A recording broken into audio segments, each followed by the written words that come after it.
Sometimes we're not prepared for adversity.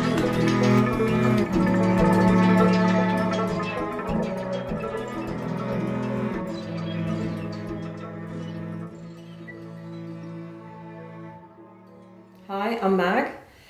I'm the Executive Director of the Denny Foundation.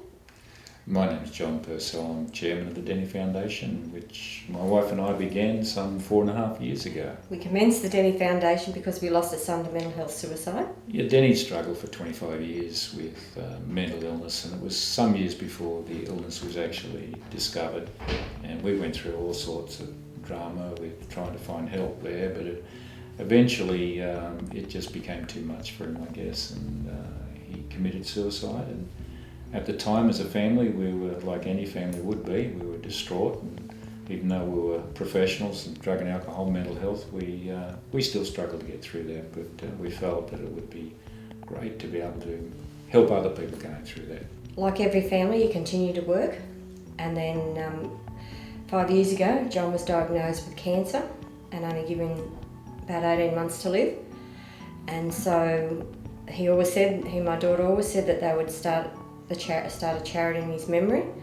So we decided it was now or never, and so the Denny Foundation commenced. And so initially it was based on the life of Denny. So his mental illness culminated in drug and alcohol issues, and he was a street kid for about 2.5 years. And in that time, other issues began to exacerbate, and so we thought, well, it's important to reach young at-risk kids, because there was not a lot that was happening out there. Some of these kids were falling through the cracks. They didn't quite fit the criteria for various programs. And so we decided on a street outreach would basically get out there and find these kids, and then just begin to relate to them. And over the time, they began to trust us. Street Beat commenced. Now, Street Beat has over, I think it'd have to be over about 40 volunteers now. All right, we have professionals, we have people that have struggled with a mental health issue, and they come out on the street and work with us as well, and helping others while they're helping themselves. From our Street Beat program, we are in about 4 local areas in the Illawarra. It commenced in McCabe Park, in Bundalee Housing Estate, and then we ended up going to Berkeley, in the Berkeley Estates. Just recently we were given the funding for a vehicle, which we commenced a mobile unit run, which runs north of Wollongong, right up to Helensburgh and back down through Wollongong and back home to the Shellharbour area. I think the thing that I'm most proud of with our street outreach is it's not overbearingly professional. It's a bunch of people who are passionate about those that are lost and lonely and struggling, and we just get together and we chat and we talk about life, and over time build trust and rapport, so that we go on a journey with some of these guys and become quite close to them. That our clientele is getting bigger, not smaller, and so our volunteer base has to grow to meet that need as well. So every single person that is associated with the foundation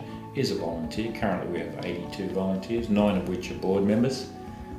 from accountants and doctors and financial advisors and business people with all sorts of diverse talents and experience.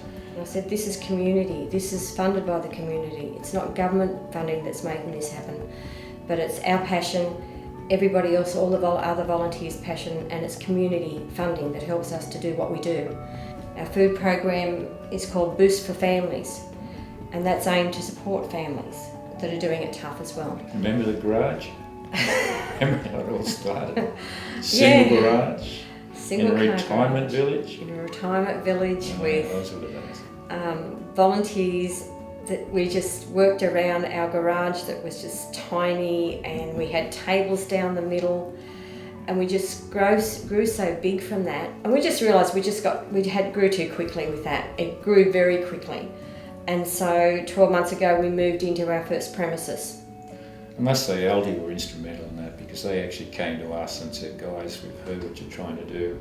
We've got then 5 stores, now 6, and we'd love to give you a lot of food that otherwise would be wasted and help you to achieve some of those aims. And so almost overnight our food intake grew exponentially. And so we took on our first commercial premises. We had the mayor and we had the federal member, and we had a great big opening. It was a fun time, and from there it's just been head down, tail up.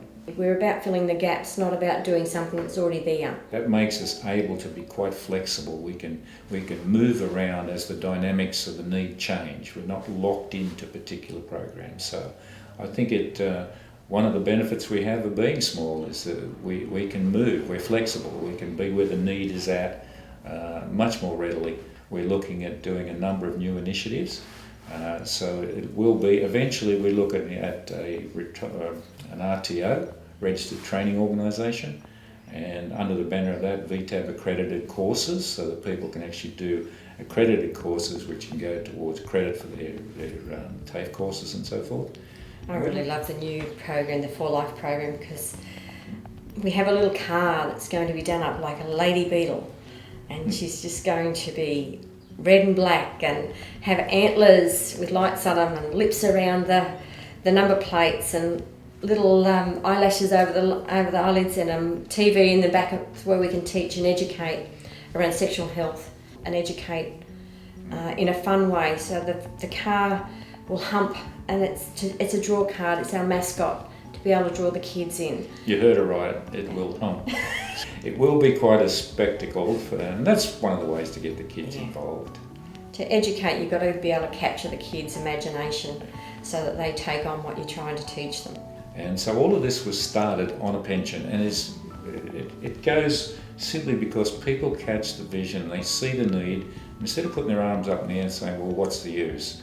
They're actually seeing a bunch of people who are passionate about what they do get involved. And so, again, as an economist, I guess I'm particularly proud of the fact that our overheads are very, very small. There's no long service leave, there's no salaries involved, there's no superannuation. It all goes back out to the community to help fund the needs that they've determined. Hi, my name's Glenn Saville. I'm the ambassador for the Denny Foundation, and I'm a very proud ambassador. I'm a former basketballer, professional athlete for 19 years, and I would see myself as a very positive role model for a lot of kids that need the help from Denny Foundation. That covers a whole wide range of issues that our young kids have, and youth homelessness, mental health problems, and I guess from my point of view, giving them an opportunity to perhaps change their lives, and that's basically what I'm here to do, and very proud to be part of the Denny Foundation. To all our volunteers, I just want to say thank you from both of us. Without you, we cannot do what we do. You are so very important to us. Thank you. And our supporters. Look, there are so many people here tonight that I've just been really buoyed by your appearance here and your care and your willingness to contribute. And at the end of the day, you're not just helping the Denny Foundation help people, you're literally saving lives. There are people out there that we contact on the streets, broken people who have been so broken down by circumstances, people with mental health issues and financial issues, people considering suicide. And look, I often sit with some of these people, and they tell me there's no hope. Well, here tonight you've given me hope, and I want to express that to them, that there are people in our community that really do care. There's a great spirit in our community, and by contributing here tonight, let me say again, you're affecting people's lives and you're changing people's lives, and you've changed my life. You've inspired me tonight. Well done. Thank you very much for coming.